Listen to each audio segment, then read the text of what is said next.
For USCFootball.com, I'm Keely Eure here with Shotgun Spratling for instant analysis of USC's 72-56 win over Drake in the first round of the NCAA Tournament.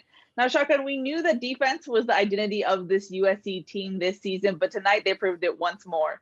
Yeah, defense has been their calling card all year. They've been a top defensive field goal percentage team, in the top 10 for much of the year. They were 13th coming into the NCAA tournament. They're going to improve their ranking after this game. They held Drake to 18.9% shooting in the second half, and 29.4% for the entire game. Drake got off to a good start. They both teams shot pretty well early in the game. Drake made 10 of their first 18 shots. They actually had a 26-23 lead. After that, the final 23 minutes of the game, they made 10 of their last 50 shots. So USC took care of business on the defensive end. Their size and length really affected Drake. They had one guy that could score. Joseph Yusufu was really good in this game, especially early. He made 6 of his first 7 shots. That was the big difference. He was keeping them in the game because USC was playing really well on the offensive end. He was keeping them in it. And then after that, USC really locked down on him. They said, don't let him go anywhere without a defender. We're not going to let him get any open looks anymore. He got one in the second half and he knocked it down. But besides that, he was 2 of 15 to end the game after making 6 of his first 7 shots. So they really locked down on him. And that really slowed down the Drake offense. And that was the biggest difference in this. USC, they weren't great offensively early in the second half, and then things slowly started to come on, and they took a game that was sitting around 6 to 10 points. Hey, Drake's still in striking range, and they just put the game away in the last 8 minutes or so of the game and built it up to a 16-point win. How much was USC's defensive efforts helped in the second half, specifically because Drake's leading scorer, Tank Hemphill, was out in the second half with that heel injury? How much did that help USC be able to focus on one player then? Yeah, he's a difference maker for them. He's coming back from that injury. He played 10 minutes in their first 4 games. There was a big question about how much he'd be able to play. He played 16 actually in the first half. He felt like their coach said after the game that he felt like if he stayed on the floor a little bit more, that it wouldn't stiffen up on him. But then at halftime, really had some soreness, and that he just wasn't able to go in the second half for them. They shut him down, and it changed things because he was able in the first half to create a little bit of offense for them in the middle against USC's zone when they went to it. He was able to attack the rim a little bit more. They didn't really get much of anything attacking the rim in this game. USC dominated in the paint. I think it was 42-16 advantage in the paint for USC. So that was a big part of it, just having an extra weapon for them. Now, he wasn't 100%. He wasn't going to be, the game changer in there, but it definitely affected what they were able to do, and it shortened their rotations once again. And a team that had played, 48 hours ago, they were already without their starting point guard. He was lost for the season about a month ago as well. So playing a shorter rotation, USC wore them down. And again, that size and length of the defense, they weren't able to get off the open looks that they wanted. USC switched their defenses a couple times. They played really well in the man early in the second half, and then they switched to the zone and were even better in that. So, I think USC should get a lot of credit for mixing up their defenses and being able to play really good defenses in a couple different ways. Now, it was a night for the Mobley brothers. Evan took care of it for the first half. Isaiah said, don't forget about me on the national stage. I'm going to have my shine too. What did you see from the Mobley brothers tonight, Shotgun? Yeah, Evan Mobley was terrific in the first half. I think he had 13 of his 17 points in the first half. He finished with his 11th double-double of the season. But Isaiah, really emerged in the second half. He dealt with some foul trouble early. The fouls it was interesting the way the game was called. There were a lot more fouls called on rebounding and dribbling than there were on actual shots, when it seemed like there was a good amount of contact a lot of the time. So Isaiah picks up a couple in the first half, has to sit, picks up an early one in the second half, has to sit. He comes back with about 13 minutes to go and kind of takes over the game a little bit for USC. He was 6 of 7 from the field. He knocked down a 3-pointer once again. He had made 5 in a row dating back to the Pac-12 tournament before missing one late in the game.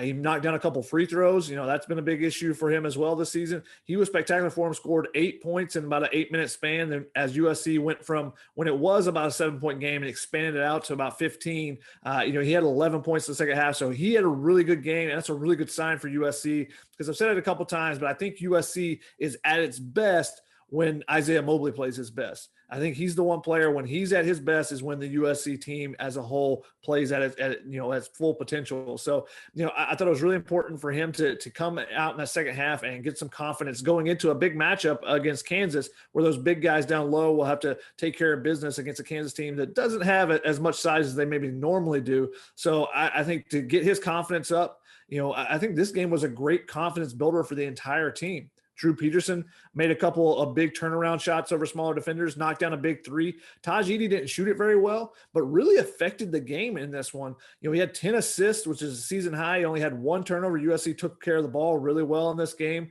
And then, he had 6 rebounds as well, finished with 9 points. So he was, closing in on triple-double watch there with his performance. So I think it was a really big game for them. Max Agbampolo played really well on the defensive end. So just an opportunity for a lot of guys to gain some confidence going into a big matchup with the Kansas Jayhawks. Now, tonight was an interesting night for stats, Shotgun. One of them was right when USC has 3 players scored in double digits. USC is 20-0, so they moved to 20-0 tonight. But USC was out-rebounded tonight and actually won, which is the first time this season that actually happened. So sometimes stats always aren't the correct predictors, if you will. Yeah, usually, USC has been a really, really good rebounding team all season. They play defense, they rebound, and that's what's kept them in a bunch of games.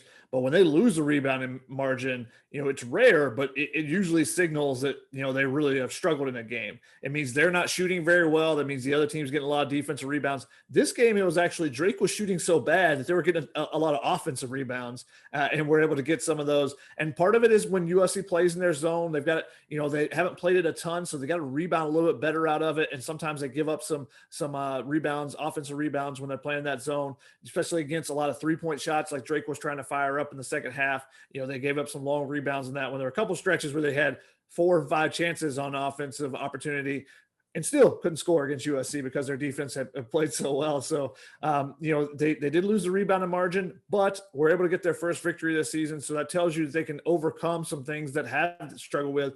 The more important one, though, has been getting 3 or more guys because what that tells you is that it's not just Evan Mobley. There was one game this season where he was the only one that scored double figures. They lost that game to UConn. There's been, I think it's 9 other games where they've had 2 guys score, and a lot of times it's Evan Mobley and Taj Edey, and they're like 3 and 6 in those matchups. So when they get that third score, and that's the thing, this what's unique about this USC team is they got multiple guys that can be that third guy. This time it wasn't even Taj Edey. He had 9 points, so he didn't even get to double figures. But Isaiah Mobley, when he plays really well, USC's at another level. And then Drew Peterson, he's so difficult to guard at 6'8". USC put him down in the post for a couple of possessions. He was able to shoot over defenders.